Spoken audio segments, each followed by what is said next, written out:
It's not enough just to be a CEO. You need a golden thread that leads you through the day and leads you through this business that takes every minute of your life. And the golden thread for me is Mowgli exists to enrich lives in the cities that we go to, starting with our employees. Because if you've got happy chefs, the food's amazing. You've got happy servers, but you're creating that living room feeling. Meet over half of the working world. They are the machine that powers our society, from pouring your coffee and emptying your bins, through to caring for a relative or delivering your parcels. You may see them as essential or frontline workers, or you might not see them at all. The Invisible Worker podcast explores the financial landscape of Britain's most diligent workforce.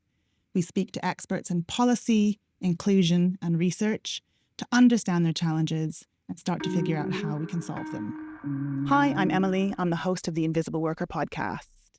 And to wrap up season 1, we have a very special live episode today brought to you from the annual Financial Wellbeing Forum. If you want to be in the audience next time, head on over to finwellforum.com and sign up to join the community.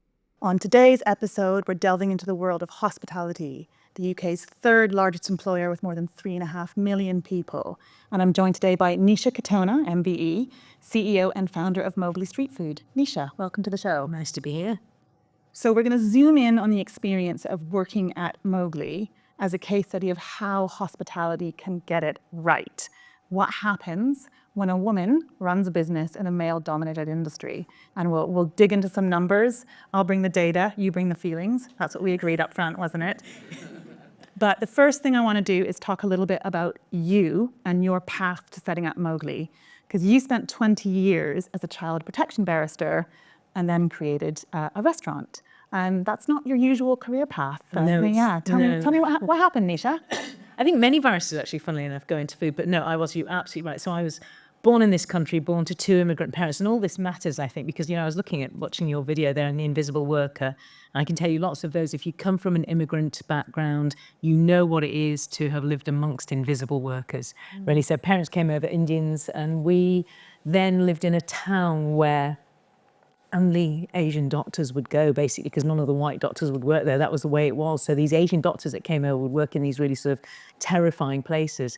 So my earliest memories, honestly, were of being firebombed, of graffiti on the front door, being spat at in the streets. And you are forged in that crucible of being, it's worse than being invisible. You wished you were invisible for a lot of your childhood. And obviously, you're raised then to be one of 2 things, either a doctor or an engineer, really, if you're Indian. Absolutely. A lawyer was an indignity. so it was. It was and a restaurateur, I wonder. Yeah, oh gosh, don't even go there. It's crazy. So I became a barrister, and I have to say, I feel I haven't worked a day in my life as a restaurateur or as a barrister. I have loved every day that I've worked, because it's an absolute honour to work. It's a privilege for me, to have a job that you can enjoy. But what was very interesting about that is that obviously you're meeting people as a barrister at the worst point of their life. So every day you are doing a handful of cases where people are at the point of losing their children, or you're removing their children. It was child abuse, or it was crime. It was the cold face of humanity.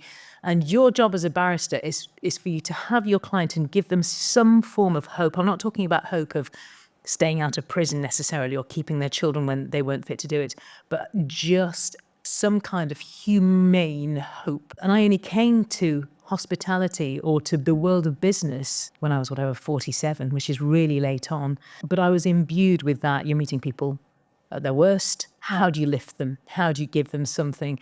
And I think that was a really handy tool when you then go about building business. So we've got approaching 1,000 employees, and I think you've got you think you know the figures better than I do. I do have your figures. You have 897 employees. We're near 1,000, yeah. But you're opening a couple new restaurants, so you're going to get there. Exactly, yeah. So I think it's 7 restaurants in the next, probably about the next 8 months that we're opening. I'm going apace.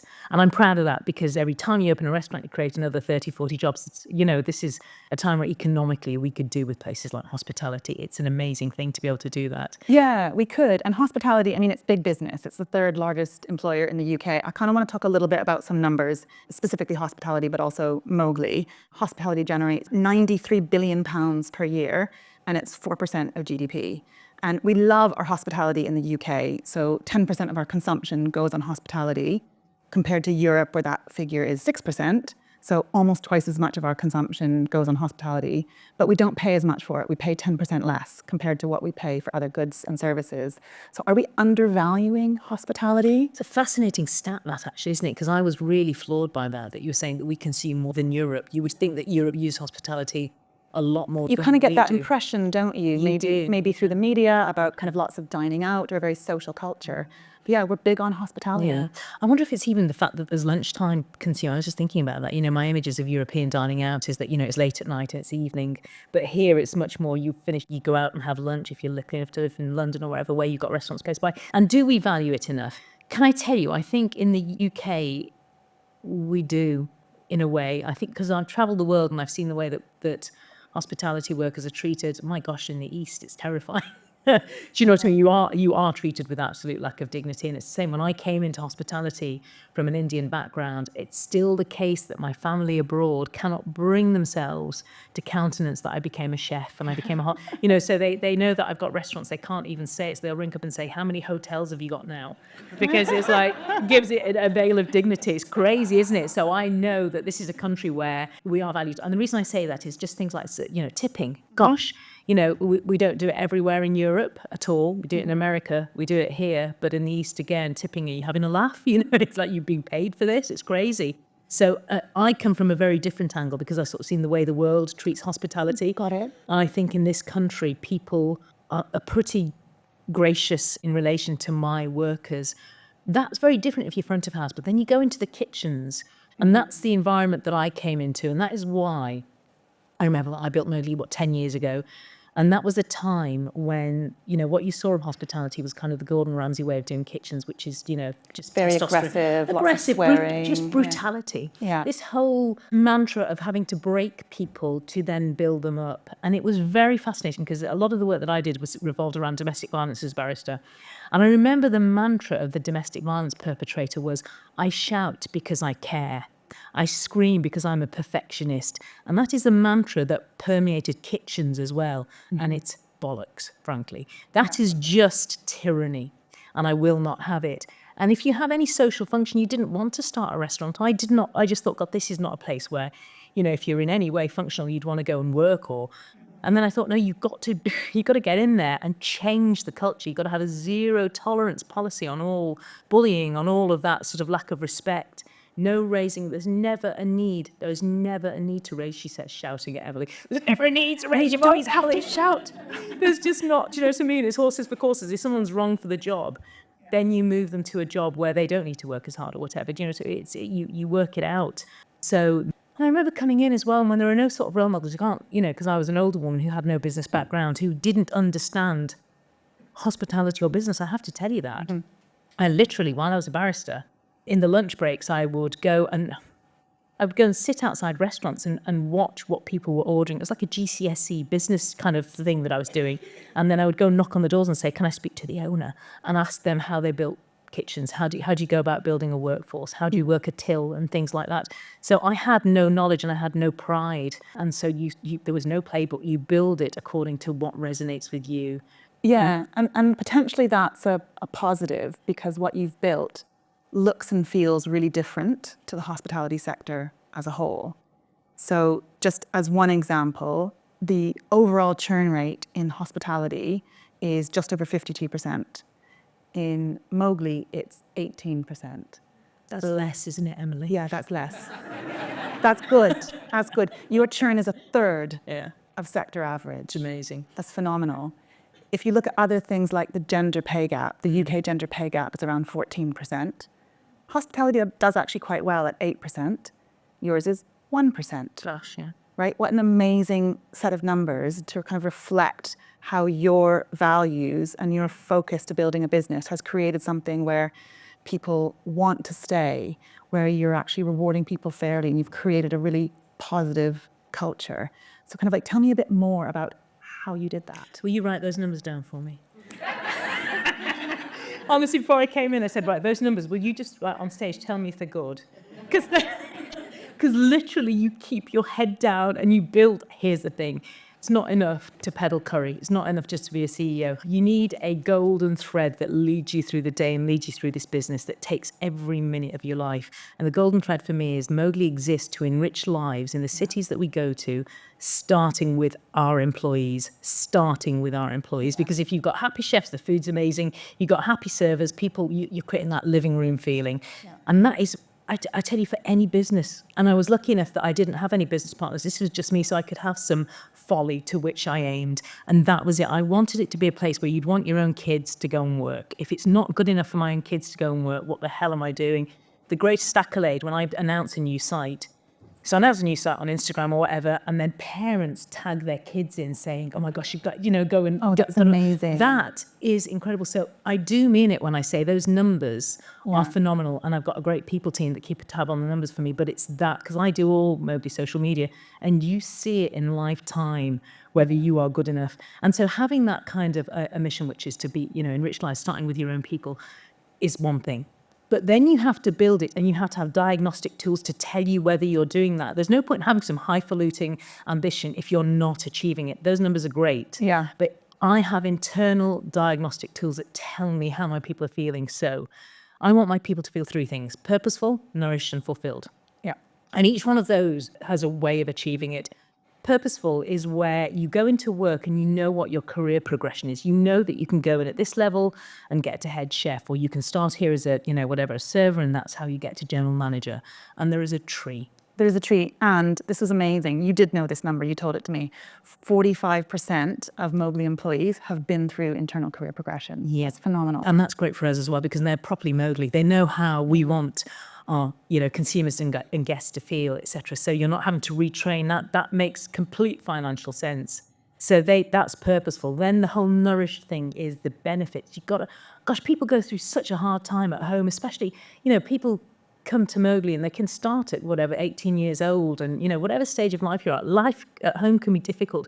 For me, we should be creating workplaces that are a place of solace, that feed you, so that you are then armed to go back home and deal with the breakup or the divorce or whatever psychopathic child you might have going on. I just think that we're armed with that. So it's things like, they get plenty of holidays. We have every Christmas Day off, Boxing Day, New Year's Day. They have their birthday off. If you get a pup, you get paternity leave for a week. Paternity leave. But this is correct. But that's the least. We have, every fourth Friday in the restaurant, we get pizzas in and they socialise. And then there's the fulfilled, and this is where the Mowgli Trust comes in. And the Mowgli Trust is a fascinating thing. So we've now raised a lot of money through them. Every restaurant has a house charity. And this is not just about giving back to the community. What a house charity does is, it means that my people that come to work, honestly, they walk taller when they come to work, because they realise they're not just peddling curry. What they're doing, they've raised over just about £2 million now for local hospices, and we're building 2 schools in India. That's because of my workers that are doing that. So I have a dedicated charity champion in each restaurant that is there just to work out, what do you want to do, like an abseil down the cathedral, what are we going to do as a team? So there's constant activity around the charities. But these people will then go and build business better than mine with a charitable, core to them. But also, it does make you walk taller. It does just make you feel more dignified at work when you realise that, in fact, you're making a difference to the community around you. It does, and you feel more connected to the community. So my local Mowgli is the Charlotte Street restaurant in London, and their chosen house charity is the Great Ormond Street Hospital. So it's very local, it's very personal. They'll know customers who are benefiting from that charity, and it gives that really strong sense of autonomy that they've chosen that, they've managed that, they've created that charitable giving. So it's much more than, as you say, just peddling curries. You've created a culture where the work people are doing has real meaning. You probably know this from kind of the pulse point on your people, but when you feel well supported, when you feel like you have purpose, you are 7.5 times more likely to feel fulfilled. And when you feel fulfilled, your mental health is better, your physical health is better. You sleep better, you follow health and safety more, you're more likely to look after yourself. Your long-term cardiovascular health is better, you have better longevity, better quality of life. Feeling fulfilled at work is almost magical in its health-giving properties. So what a powerful thing to do. And when we take that back to the business benefit, when you feel fulfilled, you're 3 times more likely to work hard. are 3 times more likely to say, I'm going to put my all into this because I believe in what I'm doing and I want to give it something. And that must flow through to the bottom line. Absolutely, it does. You're absolutely right. So every decision I make and every person I employ, we look for 3 things: grace, intelligence, and graft. And it is that love of graft. And you can't be the wit behind your worker. I think once that happens, once it requires that, there is something wrong. That has got to be this self-motivated internal combustion engine of drive that is within these people. And you are so right. People want to work. I was listening to the news this morning and it was talking about, the changes to employment law, etc. And, it's a tricky thing. But it was very interesting because I was listening to it and the government's attitude towards employers. And there is a slight presumption that we're all rather monstrous. Do you know what I mean? Mm-hmm. And there's also a presumption on the part. I remember coming into the industry or coming into business full stop, and the business people around me would say, it's great to build a business, but your worst bane will be your employees. And it's horrendous. We've got such a terrible attitude. The way that employers talk about their employee, I think things are changing. Things are changing, but I think I am quite privileged to speak to employers who genuinely care about their employees. And sometimes when you go outside of that bubble, it's a little bit shocking. Yeah, and that's exactly right. It's very interesting because you've got a room full of people here that by virtue of the fact that you even come here means you care enough. It's things like this, the fact that you put on events like this, that there's a podcast like this, mean you care enough to dissect it, slice it, work out that it's purposefulness, that means, fulfillment, which means, what cardiovascular health, whatever it might be. This is, I think we're moving apace to change that.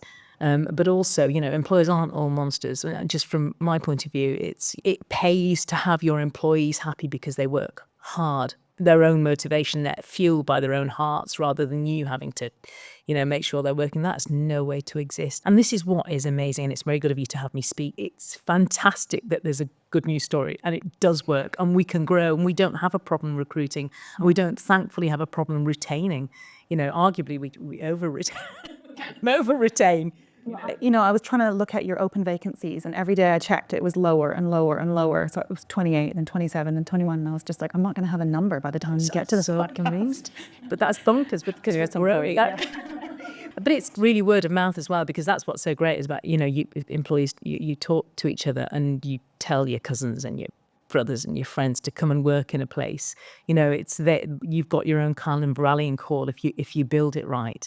So, this year I think we're sending every single year we send 40 people out to the projects that we do in India or Africa or wherever they are, and we pay them to go there. They get their full salary while they're there and they go, and it's life change. I would love to, it sounds crazy, but I'd love to work for Mowgli instead of just running it. Do you know what I mean? I'd love to be, and that's what we've got to say as employers. You've got to build it so that you would want to go and work there. I'd give my right arm to go and, I think we're sending people out to Rwanda next to go and, work in some of the communities there and come back and your life has changed forever, And do you think there's something about your background or your character? So as you said, being a female founder, being later in life when you started this business, you are a rare individual.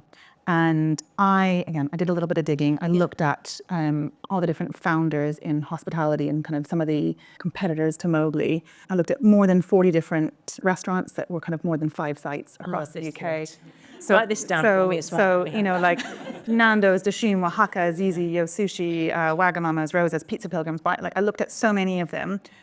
Over 30 of them were founded by men, so 3/4 were founded by men, either men alone or men with another man. 6 were founded by mixed gender teams, so sort of 14%. Just 3 were founded by women. So I worked really hard to try and find other sole female founders.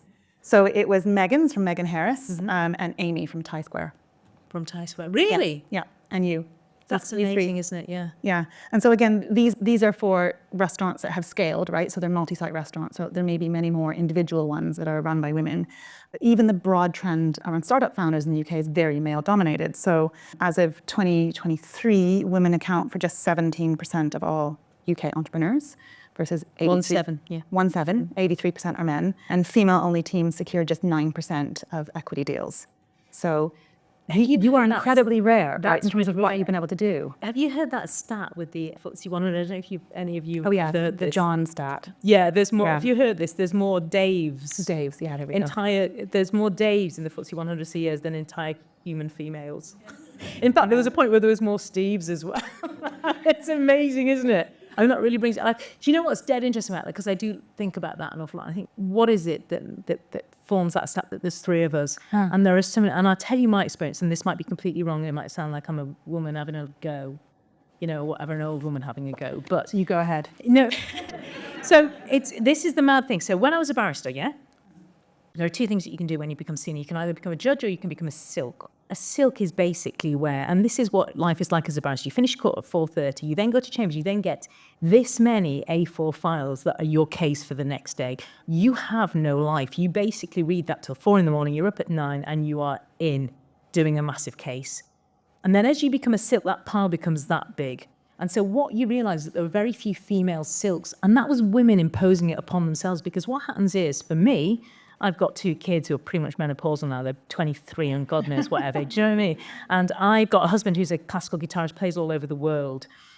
But it's me that would get home from work, cook, because he can't, or I'd really die. You wouldn't eating. You wouldn't let him. Yeah, there's a little bit of that. Do you know? But whatever the case, and it's really interesting. So these girls, Zolly would be all over the world playing, and they wouldn't necessarily be asking where he was, but he's a nice guy. But they want to know why you're not there on parents' evening. I think I may have been to 3 parents. I was saying this out loud. I've been maybe to 3 parents' evenings through their life because I work my butt off. But this is the truth. So what happens is it's the women around you that say, and we were talking about this in the green room, the women around you who say, oh, you're at work again, are you? Or whatever, you know what I mean? But they would never say that to Zol. Oh, you're globe-trotting around the world with your guitar. You know what I mean? It's really interesting. So we punish ourselves. So I could never do silk. I never wanted to be a silk because I'd have even less of a life. Mm-hmm. And that would mean me basically sacrificing the girls and bedtime or whatever it might be. So I shut that off as an option for me. And it's the same when you come into the business world. You know, so when I started as a barrister, I was one of about 5 female barristers. I was the first female Asian barrister in the Northern Circuit, whatever. And it changed. They didn't even have women's toilets then, so you'd have to go and robe, wig and gown, you know, in the men's toilets, whatever.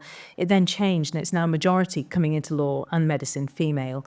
Come to the business world, and I remember my first massive business meeting 10 years ago, a big seminar thing, where they had loads of the founders, and I was one again of 5 women in the business world. This was only 10 years ago, to the point where I was standing by the door with a glass, and someone thought I was a waitress and tried to take the glass off. And there's no, it's just the way it is, and it will change. But 3 is not okay. That is not changing fast enough. Women can't talk about ambition. Women can't talk about money without people thinking that you are unfeminine, undignified, avaricious, mercenary. They use the words ball breakers and bitches, don't they, for women who have ambition and talk about money. Whereas if you look at the Alan Sugars, it's even the language of success, financial success on our lips is unsavory to the people around us, including to the other women around us. But look at you, you know, you have come to this later in life. You have built a business with compassion at its heart, looking after people, and you've made a business that's really successful. So all of your operational metrics off the back of that compassion are much, much better than industry average. Again, your churn is 1/3 of industry average. It's phenomenal. And what's fascinating about that, and it's lovely, and I do love that you say that, and here I am talking about the emotions of business. Do you know what I mean? I'm asked to do talks all the time, Emily, and this is I'm just saying this out loud, and as I think about it now, I always choose to do the talks where we talk about the emotions of my employees and how do we make people happy. Do you know what I mean? Going to be a dragon on Dragon's Den, don't love the idea. Do you know what I mean? Any of that where it is the hard financial, let's get really nasty about this, no interest to me. I choose to do talks like this where we are dwelling in the bit where actually it doesn't sound unsavory coming off my lips. I'm talking about sending people to India and having a lovely time. It's really fascinating. It's worth thinking about because I challenge myself on that. But the harder edge of business is not somewhere like where I like to go and publicly talk. It's interesting, and that's not really okay because that's not inspiring. Other women need to see that I can do that and not be a div as well. Do you know what I mean? Do we need our show me the money moment? Or? The show, Could you imagine? Whereas gilded with testosterone, it's just different. We're at the beginning of something different, and we're talking in the back room. It's almost like the feminization of males and the masculinization of females is actually evolution. We need to be less scared of talking like that. We just need to develop each other's language a bit better. It is fascinating, and I challenge myself because women need to see women like me and you talking about things, the thinner end of the wedge. And being successful and thriving and being happy. Yeah. And creating a positive impact. That's what's really exciting as well, is you can have that hard edge, you can have that financial focus, and you can do it through doing good. And that's something I want to dig into a little bit more. And I want to talk about the concept of jobs versus careers. Yeah. So kind of you talk about at Mowgli, we offer careers, not just jobs. And there's something really interesting, which is in the world of lower paid work. 30 years ago, people in lower paid work had a really significant job satisfaction premium. They were 16 percentage points more likely to be satisfied with their jobs compared to higher paid workers. Yeah. Higher paid workers had much more stressful jobs, so even though they got more money, there was sort of that trade-off going there. And in the last 30 years, we've just chipped away at that. There's no more job satisfaction premium in lower paid work. We've made low paid work much more stressful. And I want to talk to you a little bit about how you've made it less stressful and how you've made it feel like a career rather than a job. You look at what humans need, and I think you're starting to tell me some stats about, what people would rather have. Would you like than some of those? Straight cash. I think you might want to know, but just jot them down for me as well. You were saying that they want to feel what they feel. So really like money, you think about work as a value exchange, and the kind of classical economic view of that is you get pounds or dollars or euros in exchange for hours of labor. And that's just not the whole story. There's much more to that value exchange. There's that purpose, that fulfillment, that impact side of things. And so last year, a YouGov poll looked at what people would be willing to, what they wanted to receive, and they would trade pay for that. So what is more important than pay? And so between half and 2/3 of people would prioritize working fewer hours or more flexible hours over a pay rise, more paid holiday, more meaningful work. More than half of people would sacrifice pay for more meaningful work. So giving meaning. So that's where the Mowgli Trust comes in terms of giving meaning to work. A third, 34%, would forego pay for more dignity or respect at work. So just feeling like they have dignity, feeling like they're respected, feeling like the work they do matters. And half would forego that for career advancement. So kind of knowing that there was progress to come, they're willing to sacrifice pay now for progress in the future. I just found that really interesting. It is. And what's fascinating is that many of us coming into businesses that are already formed, it's very hard to graft those things onto what's already a people policy, isn't it? And this is why I'm so passionate about people starting their own businesses, because you can build according to exactly what you say. First of all, you've got to pay people well. But you've built that. You've built that with all of those things at its heart. Yeah, and it's articulating it, and it's exactly what you're saying. So you need to think about how you want your people to feel, and those stats are great because it is. They want to feel purposeful. They want to feel nourished. They want to fulfill. They also need paying well. They do. They want to feel fulfilled. So we're talking about, emotionally, physically, spiritually, in every way you go to work, and you want to be nourished by the place that you work. It's an incredible thing. So just from the very building blocks, it's worth just scrapping your entire people policy and building it around these very understandable, fantastic words. We want them to feel fulfilled. How do we do that? What's so lovely is that what goes through all of that is they just want to feel better, and like they are doing something, they want to feel a nobility at work. And this is what I'm really passionate about. So I came from a fantastically noble profession. I mean, it's as Harry Potter as you get, it's as arcane as you get. So you come and, it's just like a gilded profession or whatever.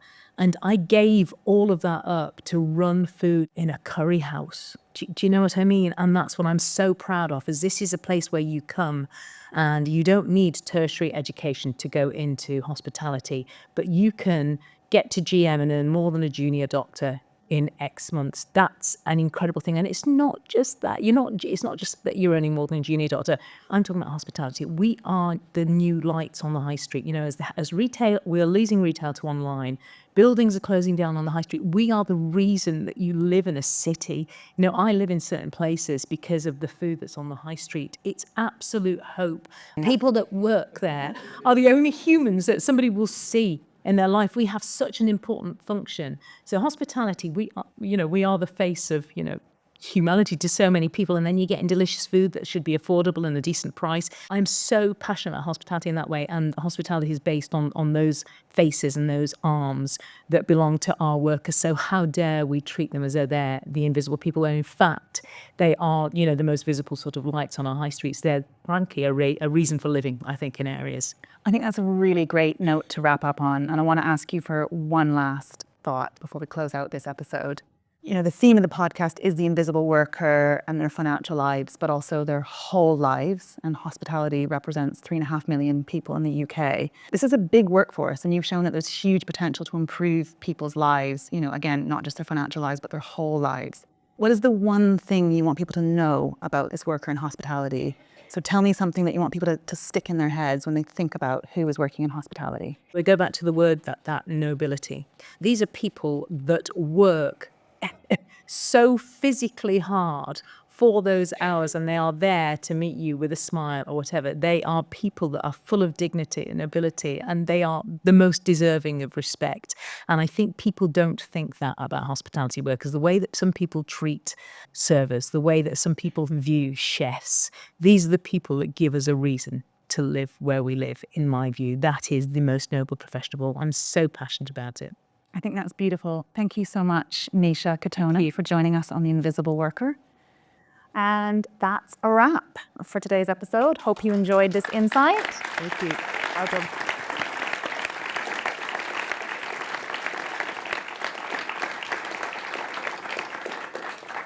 Thank you so much, everyone, for tuning in. Thank you to those who followed along live at the Ham Yard Hotel. Please make sure to go to the Invisible Worker website, follow along on Apple, Spotify, or wherever you get your podcasts so you will never miss an episode. Thanks for tuning in.